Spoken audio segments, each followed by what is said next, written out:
Les invito a que vayamos a los primeros 3 versículos.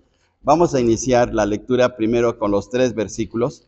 Este salmo tiene 22 versículos, pero vamos a iniciar primero con los primeros 3 versículos.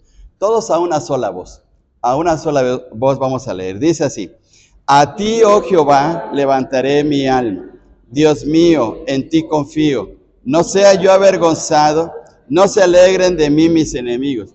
Ciertamente ninguno de cuantos esperan en tú serán confundidos. Serán avergonzados los que se rebelan sin causa. Hasta ahí nada más, hasta el 3. Dije 4, ¿no? Pero vamos hasta el 3. Bien, el Salmo 25 es un salmo muy especial que no se nota en nuestras Biblias en español.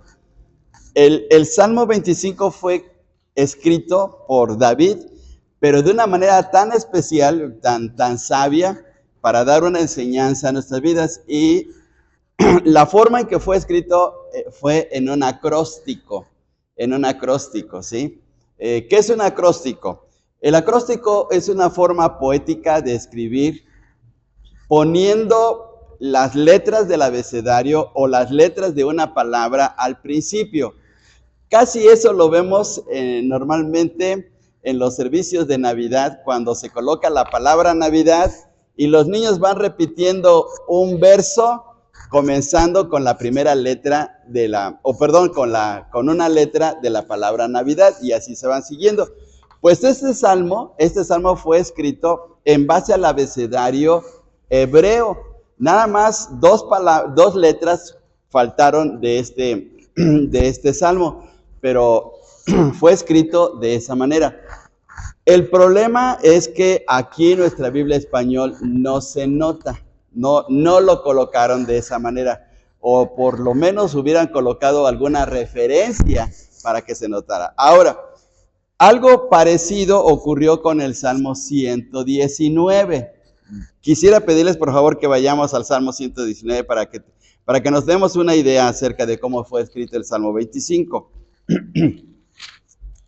El Salmo 119, vean ustedes que está escrito de 8 en 8 versículos, ¿sí? Y esos 8 versículos comienzan con una letra hebrea. Vean ustedes, vean ustedes en el versículo 1 y en la parte de arriba tiene una palabrita muy especial. ¿Qué palabrita dice?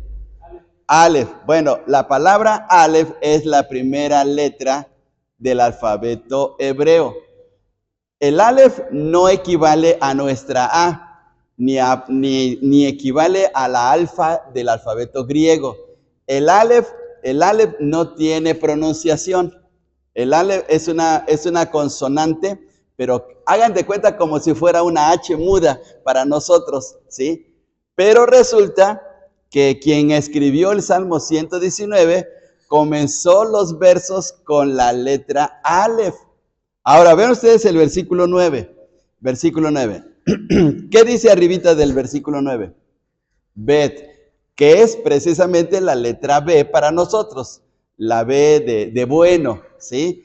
Y también los versículos que aparecen en esta sección comienzan con la letra B. Fíjense y eso es bien difícil. No crean que es tan fácil escribir de esa manera. Bueno, pues regresando al Salmo 25, fue escrito en forma de acróstico, ¿sí? Entonces, el Salmo 25 es un salmo penitencial. Ahorita vamos a ver acerca de eso. Este salmo fue escrito de forma de un acróstico. Este salmo pertenece al grupo de salmos penitenciales como el 6, 32, 38, 51, 102, 130, 143.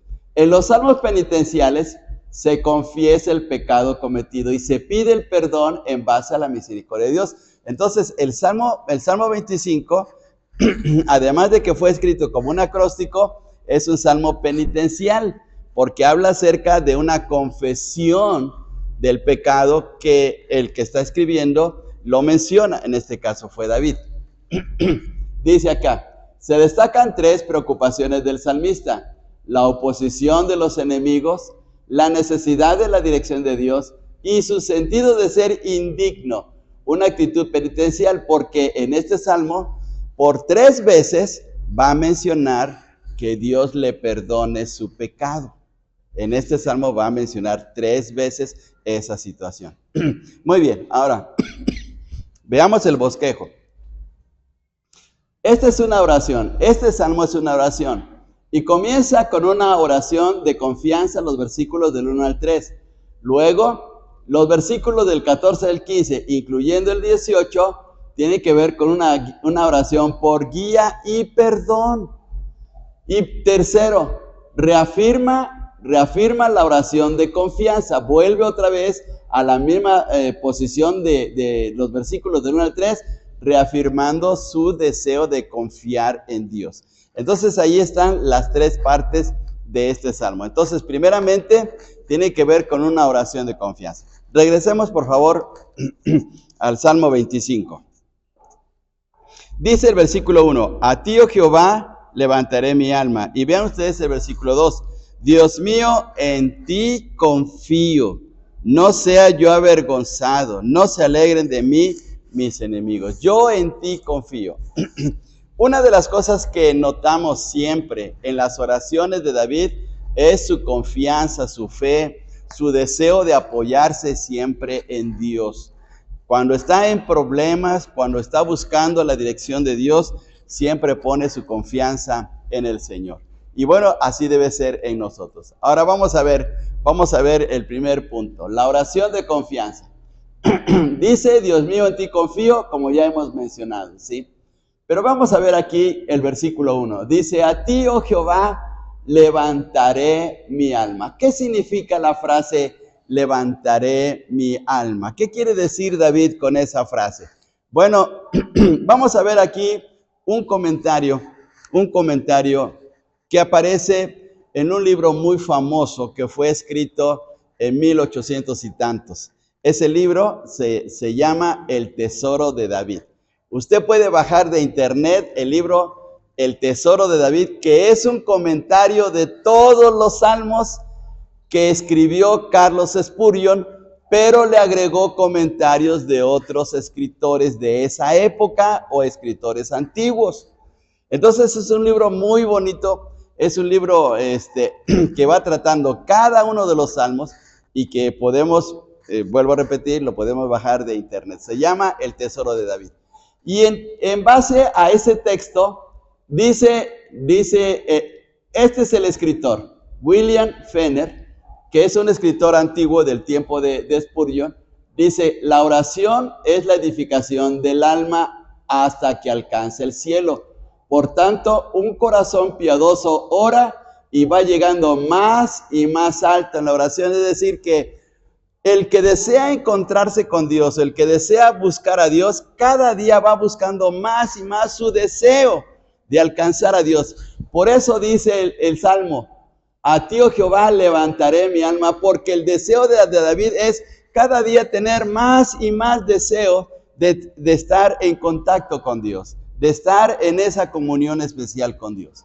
Bien, regresando, dice aquí, por tanto, un corazón piadoso ora y va llegando más y más alto en la oración, hasta que al fin sus oraciones llegan a Dios, porque su deseo es siempre estar en esa comunión con el Señor. Entonces, esta frase que aparece aquí, la podemos encontrar en este libro que se llama El Tesoro de David, que fue escrito por Carlos Spurgeon y que incluyó frases muy especiales de escritores de ese tiempo, ¿sí? Entonces, yo les invito a que cuando tengan la oportunidad, bajen ese libro de internet, es gratuito, está completo y de verdad que tiene enseñanzas muy grandiosas. Bien, vamos ahora aquí. ¿Qué obtenemos? ¿Qué obtenemos al confiar en Dios? En este salmo, en estos primeros versículos, David nos hace notar que vale la pena confiar en Dios. ¿Y por qué vale la pena confiar en Dios? Porque hay resultados muy especiales. ¿Cuáles son los resultados? Bueno, vamos a ver aquí. Número 1, no seré avergonzado. Dice en el versículo 2, Dios mío, en ti confío, no sea yo avergonzado. Porque David sabía que al confiar en Dios y al estar orando por las necesidades que él tenía o los problemas que él tenía, Dios no lo iba a dejar en mal. Dios le iba a responder tarde o temprano. Y eso es lo que ocurre también en nuestras vidas. Cuando buscamos a Dios, cuando oramos a Dios y lo hacemos con plena confianza en Él, Él va a respondernos de tal manera que no vamos a quedar avergonzados. Fíjense bien, hermanos, vamos al Salmo 42. Les invito a que vayamos allá adelantito. En el Salmo 42, versículos 2 y 3, dice de la siguiente manera. Salmo 42, 2 y 3. Todos juntos vamos a leerlo. Dice así: mi alma tiene sed de Dios, del Dios vivo. ¿Cuándo vendré y me presentaré delante de Dios? Fueron mis lágrimas mi pan de día y de noche, mientras me dicen todos los días, ¿dónde está tu Dios? Y ese es el problema a veces, que hay gente que nos cuestiona porque nos dice, a ver, ¿dónde está tu Dios? Tienes tantos problemas y tienes tantas necesidades y a ver, ¿dónde está tu Dios? Y entonces uno se siente avergonzado porque dice uno, pues le he pedido a Dios, he estado orando y Dios no me responde. Pues David nos da la respuesta. Si seguimos confiando y seguimos orando, no vamos a ser avergonzados, porque tarde o temprano Dios va a responder nuestra oración. Claro, Dios tiene su tiempo. A veces uno quisiera que fuera inmediatamente la respuesta, pero Dios sabe en qué momento nos va a responder, pero no vamos a ser avergonzados. Vamos a tener, por decir así, el gusto de decirle a aquella gente, mira, Dios ya me respondió, aquí está la respuesta. Y entonces nos vamos a gozar y entonces los vamos a dejar, como decimos vulgarmente, con los ojos cuadrados. Por eso, mira, Dios ya me respondió, ¿sí? La segunda cosa es que los enemigos no se van a alegrar. Dice otra vez, regresamos al Salmo 25. Versículo 25, Salmo 25, versículo 3. Dice, ciertamente, ninguno de cuantos esperan en ti será... me equivoqué, es el 2. Dios mío, en ti confío, no sea yo avergonzado, no se alegren de mí mis enemigos. Esos enemigos no se van a alegrar. Primero, tiene que ver con uno mismo, no se voy a ser avergonzado, no, Dios no me va a quedar en mal y por lo tanto no me voy a avergonzar. Pero también el hecho es que los enemigos no se van a alegrar. Al principio tal vez puede estar pensando, ¿dónde está tu Dios? Como leímos en el Salmo 42. ¿Dónde está la respuesta a tus oraciones? ¿Por qué tanto vas a la iglesia y mira en qué condiciones estás? Pero los enemigos no se van a alegrar por siempre. Tarde o temprano van a tener que callarse. Y la tercera cosa es que no seré confundido. ¿Qué significa no seré confundido? Que no seré desorientado, porque a veces uno se desorienta al pensar, bueno, ¿por qué Dios no me responde? ¿Por qué Dios no me da lo que necesito? ¿O por qué Dios no me habla y me guía en aquella situación en la que estoy pasando? Bueno, Dios tiene un plan precioso. Dios sabe de qué manera nos va a responder, pero no vamos a quedar desorientados ni confundidos. Tarde o temprano Dios nos va a iluminar y entonces vamos a ver la respuesta de Dios. Entonces vamos a decir, con razón, Dios me hizo pasar por esta situación. Pensemos, por ejemplo, en el caso de José. En el caso de José, el hijo de Jacob. Fue vendido por sus hermanos. Bueno, primero fue maltratado por sus hermanos. Después fue vendido por sus hermanos. Fue vendido a Potifar y en la casa de Potifar lo acusan falsamente y lo meten en la cárcel. Por 13 años está en la cárcel. Pareciera que Dios no quería saber nada de José. En la cárcel conoce a dos hombres, un copero y un panadero, que están ahí, y que él les revela sus sueños y les dice, José, acuérdense de mí cuando salgan. Lo olvidaron por 2 años. Por 2 años quedó olvidado. ¿Cómo hubiese pensado José? No, pues Dios no me ama, Dios no me quiere, Dios no responde mis oraciones, Dios no tiene compasión de mí. Podía pensar así José, pero resulta que Dios tenía un propósito muy tremendo.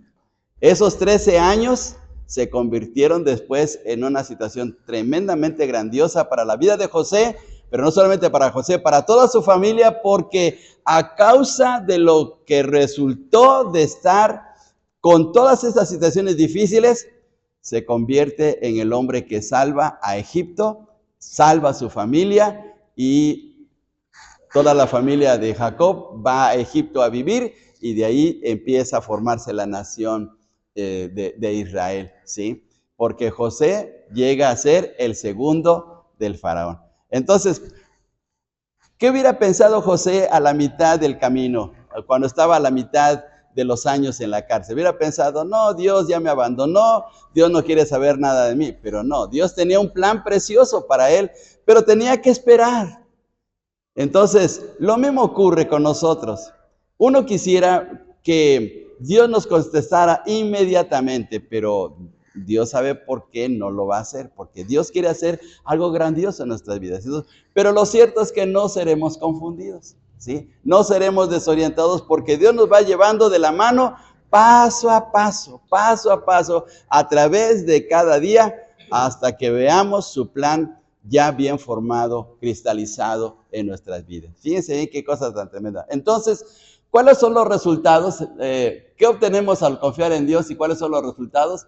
Pues no seré avergonzado, no se van a alegrar mis enemigos y además no seré confundido. Eso es lo que dice aquí David. Ahora, una cosa más todavía aquí. La oración por guía y perdón. Hay tres cosas que en esta sección del 4 al 15 nos muestra David y hasta el versículo 18. Primero, 4 imperativos de la oración, el deseo de instrucción y la triple petición por perdón. David sabe que si está en buena comunión con Dios y si su corazón está limpio, entonces Dios le va a responder y Dios le va a ayudar. Por eso habla acerca del perdón. Bueno, entonces vamos a ver aquí 4 cosas que le pide a Dios. 4 verbos, pero que están en forma imperativa. Fíjense bien. Muéstrame, enséñame, encamíname, acuérdate. Vamos al versículo 4. Alguien que nos lea, por favor. Versículo 4. Muy bien. Ahí encontramos 2 verbos en forma de un mandato. No es que le esté mandando a Dios, sino que la forma de expresarlo es que desea que Dios haga su obra en su corazón. Muéstrame, Dios, muéstrame. ¿Sí? David no le manda a Dios y no tiene el derecho de mandarle a Dios, ni nadie puede mandarle a Dios. Pero lo que está diciendo aquí, esa forma, es que desea tanto que Dios le ayude, que por eso utiliza esa forma verbal. Muéstrame tus caminos, yo quiero caminar en tu voluntad, yo quiero hacer lo que a ti te agrada, Dios, pero muéstramelo, por favor, ¿sí? Entonces, por eso clama de esa manera. En segundo lugar, dice, enséñame. Ahí mismo en el versículo 4, dice, enséñame tus sendas, enséñame tu camino. Señor, ¿qué va a suceder de mañana? ¿Qué va a suceder en esta semana? ¿Qué va a suceder en este mes? No lo sé, pero enséñame el camino, ¿sí? ¿Cómo voy a resolver este problema? No lo sé, Señor, pero enséñame el camino. Mira, Señor, tengo este tipo de enemigos que me están haciendo la vida difícil. Enséñame el camino a seguir. Entonces, es así donde está pidiendo David esta forma de expresarse a Dios, ¿sí? Luego, versículo 5. Alguien que nos lea, por favor, versículo 5. Alguien que nos lea, versículo 5. Encamíname en tu verdad, enséñame. Tú eres el Dios de salvación, en ti he esperado todo el día. Muy bien, otra vez. Dice David, encamíname. La expresión es igual de un deseo ferviente, de un anhelo de que él vaya siempre en la dirección correcta. Él no quiere salirse fuera del camino de Dios, ¿sí? Él quiere permanecer bien en esa relación con el Señor para que pueda ver la bendición en su vida. Cuando nos salimos del camino, aparentemente como que no nos pasa nada, pero después vemos los resultados desagradables, ¿sí? ¿Sí? Cuando un carro se sale de la carretera, ¿qué pasa? Cuando se sale de la carretera, pues sufre un accidente, choca contra un árbol, o atropella a alguien, no sé, o sea, pasan muchas cosas, ¿sí? Cuando alguien se sale de la carretera. Y entonces cuando nos salimos del camino del Señor, pues también vienen consecuencias. Y es lo que decía aquí David: Señor, encamíname para que me vaya bien, encamíname en tu verdad, dice aquí. Vuelve otra vez a mencionar el verbo enseñar. Y luego en el versículo 6, alguien por favor que nos lea, versículo 6.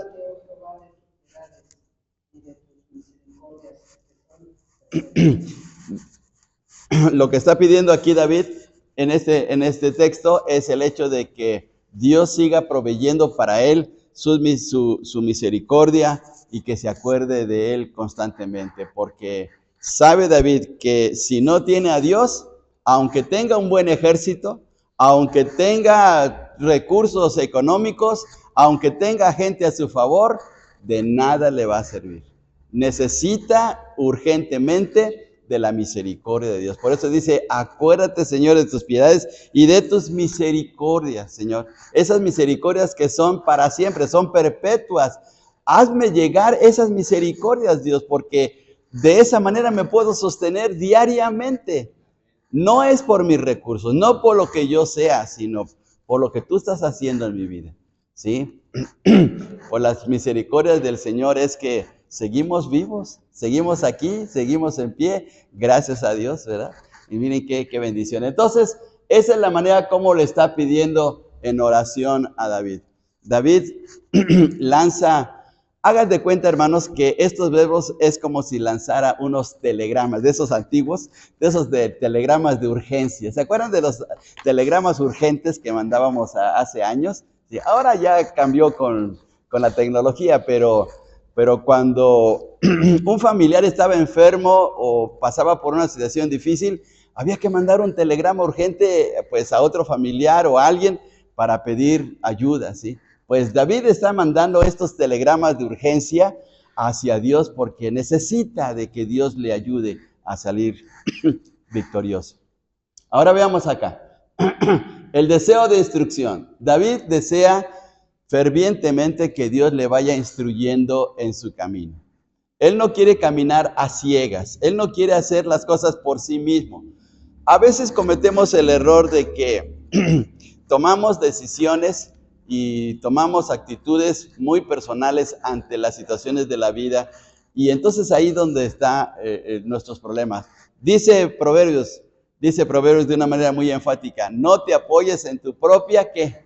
En tu propia prudencia. Pero a veces, perdón lo que les voy a decir, pero a veces nos alocamos, ¿sí o no? Nos alocamos y decimos: no, lo voy a hacer así, y voy a tomar esta decisión, y me voy a ir de viaje y no me importa lo que digan los demás. Y resulta que después esto se convierte en un serio problema. Una mala decisión tomamos. Y David no quería tomar malas decisiones. Él quería siempre permanecer en la manera como Dios le estaba guiando para que le fuera bien. Entonces veamos acá la forma de cómo David lo está haciendo. Muéstrame, oh Jehová, tus caminos, y veamos la palabra: enséñame tu senda. Luego, encamíname en tu verdad, enséñame. Bueno y recto es Jehová, por tanto, él enseñará a los pecadores el camino. Encaminará a los humildes por el juicio y enseñará a los mansos su carrera. ¿Quién es el hombre que teme a Jehová? Él enseñará el camino que ha de escoger. Vea, ¿cuántas veces son? ¿Cuántas veces aparece el verbo enseñar? 5 veces. Y eso quiere decir que le urgía a David que Dios le estuviera guiando para que le fuera bien en su vida. Entonces, miren qué enseñanza tan tremenda, porque cada día debemos decirle: Señor, guíame en este día. ¿Qué va a pasar en este día? Yo no sé. Van a ocurrir muchas situaciones, pero tú guíame a hacer lo correcto, a caminar bien delante de tu presencia, a no salirme de tu camino, para que me vaya bien, ¿sí? Porque van a haber tal vez momentos de adversidad, de lucha, va a venir tal vez alguna tormenta, va a venir algún problema especial. ¿Y cómo vamos a reaccionar? ¿Cómo vamos a actuar? Pues entonces tenemos que decirle: Señor, enséñame, tú guíame, haz que mi vida esté en la manera correcta contigo, para que cuando venga alguna tormenta, alguna situación difícil, pueda estar bien delante de ti. Y entonces David nos está enseñando eso. Porque David tenía muchos problemas, muchos problemas. Constantemente estaba siendo asediado por la gente. Recordemos a Saúl que estaba en contra de él, recordemos a Absalón, recordemos a enemigos que tenía, que los filisteos, que los edomitas, que los moabitas, que los sirios, todos estaban en contra de David. Y entonces él tenía que buscar la dirección de Dios. Por eso él le dice al Señor, enséñame, Señor. Y entonces mire qué bendición, ¿sí? A veces buscamos el consejo de algún hermano, una hermana, y está bien, pero siempre es mejor buscar el consejo de Dios. Decirles, Dios, tú ayúdame, tú enséñame lo que tengo que hacer. Y ahora vemos esto. Ahora viene la situación del perdón. Ahora él se ve interiormente. Ahora mira hacia su corazón. En este versículo 7 dice, de los pecados de mi juventud y de mis rebeliones no te acuerdes. Conforme a tu misericordia, acuérdate de mí por tu bondad, oh Jehová. Mire, aquí aparece la palabra pecados y rebeliones. Luego versículo 11, por amor de tu nombre, oh Jehová, perdonarás también mi pecado, que es grande. Mira mi aflicción y mi trabajo y perdona todos mis pecados. Ahora David se mira hacia adentro y dice, Señor, yo te estoy pidiendo que me enseñes, que me guíes, pero ¿qué tal si yo soy el problema? ¿Qué tal si dentro de mi corazón hay algo que está mal y que por eso no puedo ver tu bendición o no puedo ver la respuesta a mis oraciones? Señor, entonces escudriña mi corazón y si hay pecados, perdóname. Si algo está mal en mi corazón, pues mira, Señor, yo quiero confesarlo, ¿sí? Fíjense bien la forma como lo dice en este versículo 11. Dice, perdonarás también mi pecado que es grande. David sabía que el pecado es algo grave delante de Dios. A veces uno dice, no, es que mi pecado es chiquito. O mi pecado no es como estos pecados grandes de los malos. No. Todo pecado es malo a los ojos de Dios. Y David sabía esta situación y por eso le dice al Señor, Señor, por eso perdóname y quita ese pecado de mi corazón, ¿sí? Miremos, hermanos, esta enseñanza es grandiosa para nuestras vidas porque cada día debemos de buscar la limpieza de nuestro corazón, porque todos los días le fallamos al Señor, ya sea de pensamiento, ya sea de alguna acción o de alguna omisión en un momento dado. Y entonces que tenemos que confesar delante de Dios. Dice 1 Juan 1:9, vamos a leerlo todos juntos. 1 Juan 1:9. Si confesamos nuestros pecados, Él es fiel y justo para perdonar nuestros pecados y limpiarnos de toda maldad. Y ahora vamos a 1 Juan 2:1. Hijitos míos, estas cosas os escribo para que no pequéis. Si alguno hubiere pecado, abogado tenemos para con el Padre, a Jesucristo el justo. Entonces ahí está la respuesta, hermanos. Entonces tenemos que decirle, Dios, escudriña mi corazón, yo quiero estar bien contigo. Si te he fallado en algo, si he cometido algún pecado, perdóname, Dios, porque yo quiero estar bien en mi relación contigo. Dios no puede bendecir un corazón que está manchado, que está afectado por el pecado, hasta que lo confesemos. Recordemos, hermanos, que Josué perdió una sola batalla. De todas las batallas que tuvo, porque venció a 31 reyes, solamente perdió una batalla. ¿Y cuál fue la razón de la pérdida de esa batalla? El pecado de Acán, exactamente el pecado de Acán. A un hombre, a un israelita, en Jericó, cuando destruyeron la ciudad de Jericó, se le hizo fácil llevarse a su tienda tres cosas que las vio por ahí tiradas. Vio un manto babilónico, un manto, es decir, una alfombra. Ha de haber dicho, ay, qué bonita alfombra, esto queda re bien en mi casa, esto queda en mi sala, ¿sí? Esto va a quedar bien ante mi tele de plasma. Aquí voy a poner mi alfombra. Y se la llevó. Y luego vio, ¿qué otra cosa? Un lingote de oro. Vio un lingote de oro. No, pues ya con esto ya tengo para estar bien por un año tal vez, ¿no? Y luego, ¿qué otra cosa más? 300 piezas de plata, ¿sí? Y que se las lleva. Y cuando al otro día salieron a la batalla contra otro pueblo que se llamaba Jai, que pierde. Josué, junto con su ejército, perdieron la batalla. Y Josué y los israelitas se pusieron muy tristes y pensaron, bueno, ¿qué está pasando si Dios nos había prometido la victoria y por qué ahora tenemos esta derrota? Entonces Dios habló con Josué y le dijo, ponme todas las familias de todas las tribus en orden y vamos a ir familia por familia y te voy a enseñar en dónde está el problema. Fíjense, qué cosa tan tremenda, ¿sí? Porque formaron a todas las familias hasta que llegaron a la familia de Acán. Y entonces Acán tuvo que confesar. Dijo, no, pues es que allá en mi tienda, allá debajo, dice, la he ocultado, debajo del tapete, ahí están todas las cosas. Y fueron corriendo, dice que fueron unos jóvenes corriendo a la tienda de Acán y sacaron esas cosas. Por el pecado de Acán, perdieron la batalla, pero también ocurrió algo muy triste. Acán y toda su familia fueron apedreados y murieron de esa manera. Fíjense bien, o sea, por algo que ni valía la pena, pero fallar, ¿sí? Si Acán se hubiera evitado llevarse esas cosas, hubieran tenido una gran victoria. Entonces el pecado no nos permite vivir en victoria.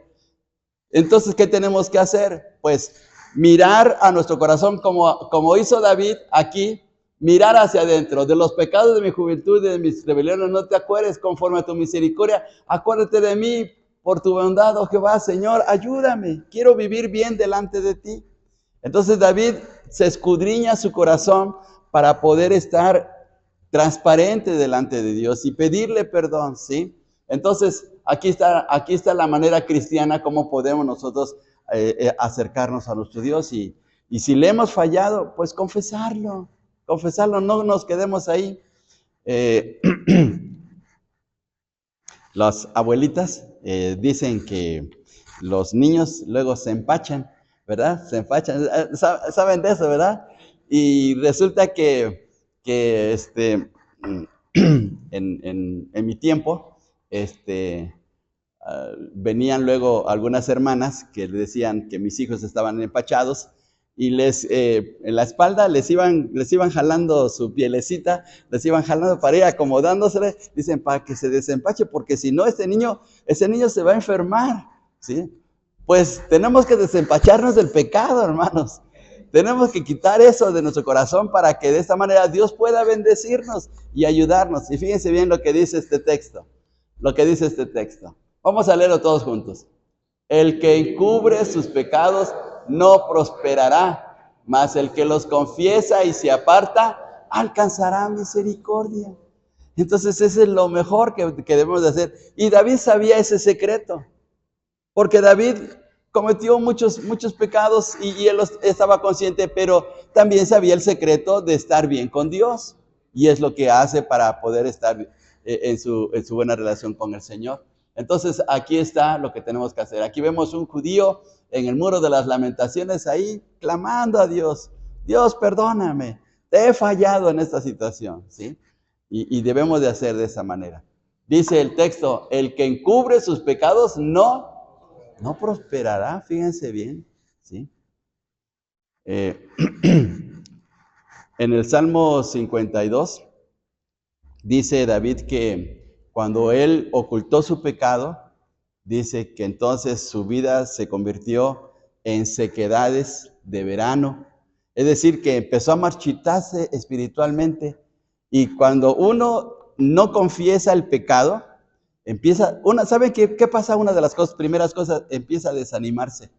Uno empieza a ver las cosas espirituales de una manera negativa. Uno empieza a ver, no, es que los hermanos son bien criticones, que los hermanos son esto y lo otro. Y empezamos a ver cosas malas en los demás, pero el problema no son los demás, somos nosotros, ¿sí? Y hasta que confesamos nuestro pecado, entonces otra vez nos llenamos de gozo, nos llenamos de fortaleza espiritual y salimos triunfantes. David sabía eso, ¿sí? Entonces por eso es que clama al Señor. Bien, ahora vamos a la tercera cosa. Reafirmando la oración de confianza. Vamos a leer, por favor, los versículos del 16 al 22. Vamos al Salmo 25, del 16 al 22. Vamos a la parte final de este salmo. A ver, todos juntos, del 16 al 22. Mírame y ten misericordia de mí, porque estoy solo y afligido. Las angustias de mi corazón se han aumentado. Sácame de mis congojas. Mira mi aflicción y mi trabajo, y perdona todos mis pecados. Mira mis enemigos cómo se han multiplicado, y con odio violento me aborrecen. Guarda mi alma y líbrame. No sea yo avergonzado, porque en ti confié. Integridad y rectitud me guarden, porque en ti he esperado. Redime, oh Dios, a Israel de todas sus angustias.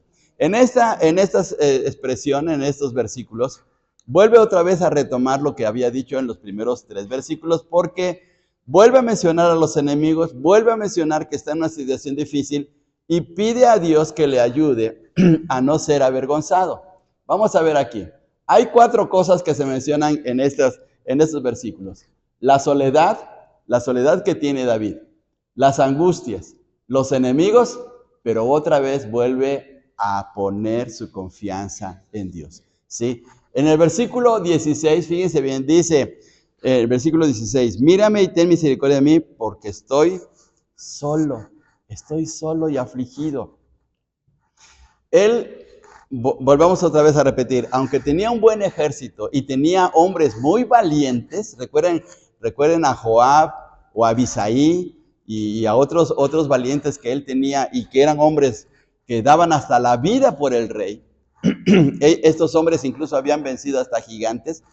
Sin embargo, David no quería depender de ellos, quería depender de Dios. Y por eso él prefería mejor estar en esta condición de no depender de la gente y sentirse solo para buscar a Dios, para clamar a Dios. ¿Sí? Veamos esta situación.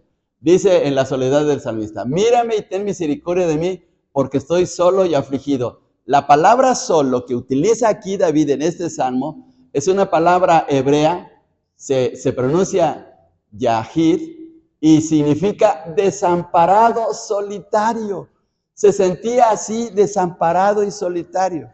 Volvemos a retomar. Tenía un buen ejército, tenía buenos soldados, tenía gente que le amaba, pero lo más importante deseaba es que Dios estuviera con él.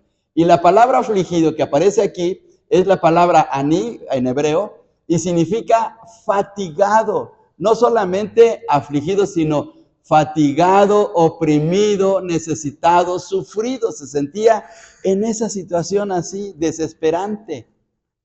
Entonces David por eso está clamando a Dios que le ayude, que le saque de esta situación. Entonces veamos las palabras que son importantes aquí en este versículo. Ahora, las angustias que él experimenta. Dice en el versículo 17, las angustias de mi corazón se han aumentado. Sácame de mis congojas. La palabra angustias es una palabra hebrea. La palabra hebrea que utiliza David es sará. Significa aflicciones, calamidades, conflictos, tribulaciones. Y la palabra congojas es una palabra que se pronuncia mesuká y significa aprietos o estrechez. David estaba en un tremendo aprieto, ¿sí? Por los enemigos que le estaban acechando. Entonces utiliza estas palabras para hacer notar que realmente estaban en una situación desesperante y que necesitaba urgentemente la ayuda de Dios. Y por eso vuelve otra vez a retomar su oración, pidiéndole a Dios que le saque de esta situación, porque David confiaba en su Dios. Ahora vamos a ver aquí la tercera. Los enemigos del salmista. Vamos a ver. Dice aquí en el versículo 19, mira mis enemigos, cómo se han multiplicado. Pero una cosa todavía peor, y con odio violento me aborrecen. Con odio violento me aborrecen. La palabra enemigo que utiliza David aquí se refiere a una persona muy hostil. Es decir, alguien que es una persona muy irritable. Es una persona que se irrita con facilidad. Hay gente que tienen un carácter que apenas con tantito que uno los toque y ya se pone, pero como ogros. ¿No les ha pasado así? Yo recuerdo que en mi niñez, no nos gustaba ir a una tiendita porque el que atendía era bien enojón. Era un viejito que le decía, señor, ¿me puede vender este dulce? ¿Y para qué, chamaco? ¿Y por qué viene solo? Y nos regañaba. Ay, pues uno iba a comprar, pero ya nos estaba regañando. Tenía un mal carácter el pobre hombre. Bueno, pues David piensa así. Esos enemigos tienen un carácter muy irritable y además son muy agresivos. Así ve a esos enemigos, ¿sí? Cuando estaba huyendo de Absalón, le salió un hombre que se llamaba Simei. Y Simei empieza a gritarle a David que era un hombre sanguinario y que él estaba recibiendo el pago de lo que él había hecho con Saúl. Y dice, y le empieza a gritar cosas feas. Y dice el texto ahí en segunda de Samuel, que hasta tomó piedras Simei para aventárselas al rey. Abisaí, que era uno de sus guerreros más valiosos y muy valiente, Abisaí, le dijo al rey, le dijo, le voy a decir lo que dijo Abisaí. Dice, ¿por qué ofende este perro muerto al rey? Así dijo Abisaí. Dice, permíteme ir en contra de él. Y le dijo David, no le hagas nada. Porque ya Abisaí ya tenía la mano puesta en la espada para volarle la cabeza a Simei. Pero David no se lo permitió. No se lo permitió. Pero así tenía enemigos David, así muy irritables, muy agresivos, muy feos, gente muy fea que en la calle grita, que en la calle nos ofende, que en la calle nos dice cosas y palabras feas. Y bueno, pues uno tiene que aprender a callarse, ¿sí? Dejar que pues Dios sea el que obre. Entonces David está hablando de esta manera. Y entonces veamos acá que en este texto sus enemigos se habían multiplicado y con odio violento le estaban aborreciendo. Como decía un cómico de hace muchos años en la televisión, con odio jarocho, ¿sí? Así odiaban al pobre David con esa situación, ¿sí? Muy bien, vamos a la cuarta cosa que menciona en este párrafo, la confianza de David. Ahora, aunque está solo y hay muchas angustias y esos enemigos lo odian violentamente, sin embargo dice David, guarda mi alma y líbrame, no sea yo avergonzado porque en ti confié. Integridad y rectitud me guarden porque en ti he esperado. El verbo confiar que utiliza David en este versículo 20 es un verbo hebreo, hasá se pronuncia, que significa refugiar, amparar, abrigar. Es decir, David se había abrigado en Dios. Cuando usted era niño y su mamá o su papá tomaba un abrigo o una cobijita y lo abrigaba, ¿no sentía rico? ¿No sentía bonito? Pues David piensa así, Dios me ha abrigado en Dios, Él me está cubriendo. Entonces, al estar en Él, tengo todo a mi favor. Y luego utiliza el verbo esperar aquí con esta palabra hebrea que significa aguardar, esperar o confiar. David estaba confiando en su Dios. Entonces, de esa manera podría salir triunfante. ¿Qué enseñanza tan tremenda de David para nuestras vidas? Porque igual que David pasamos nosotros por momentos difíciles, por situaciones que no esperamos y hasta enemigos que de momento se nos presenten porque nos salen, que quién sabe por dónde, pero nos salen. Y uno dice, pero si yo ni le hice nada. Pero pues así es, ¿sí? Y bien, termina David el Salmo 25 con estas palabras. Redime, oh Dios, a Israel de todas sus angustias. Pareciera como que estas palabras están fuera de contexto. Como que, a ver, ¿por qué? Si él está pensando en él, en todos sus problemas, sus enemigos, ahora ¿por qué habla acerca de Israel? Pareciera como que está fuera de orden este texto, pero no es así. Hay una razón. La conclusión es que David no solo pide al Señor por sus angustias y enemigos personales, David está interesado también en las angustias de su pueblo. Él dice, lo que me pasa a mí, también le pasa a mucha gente. que está conmigo, que está con mi pueblo. Hay gente que también está sufriendo y a lo mejor está sufriendo hasta peor que yo, ¿sí? Entonces David está pensando en su pueblo. Miren, qué buen líder es David, porque no piensa solamente en él mismo, sino piensa en su gente. En segundo lugar, David hace notar que dentro del mismo pueblo de Dios existen enemigos. Qué feo es eso, pero así es la realidad. Hay que estar conscientes que aún dentro de nuestra misma familia, ya sea un primo, ya sea un cuñado, ya sea un yerno, ya sea alguien, nos va a hacer la vida de cuadritos. Hay enemigos dentro de nuestra misma familia y dentro de la misma familia de Dios también, ¿sí? Entonces David sabe de esto. Pero David ruega a Dios por el rescate de su pueblo de todos aquellos enemigos que le angustian. Por eso dice David, redime, oh Dios, a Israel de todas sus angustias. Esa es una pequeña oración a favor de su pueblo. Señor, ayuda a mi pueblo, ayuda a mi gente. Tal vez los problemas que ellos tienen son peores y están en mal situación de lo que estoy yo. Ayúdales, redímelos, rescátalos, restáuralos, ayúdalos, sácalos adelante. Y piensa en su pueblo. O sea, él no piensa solamente en él, piensa también en su gente. Qué bendición. Bien, hermanos, ¿qué aprendemos? ¿Qué aprendemos de este salmo?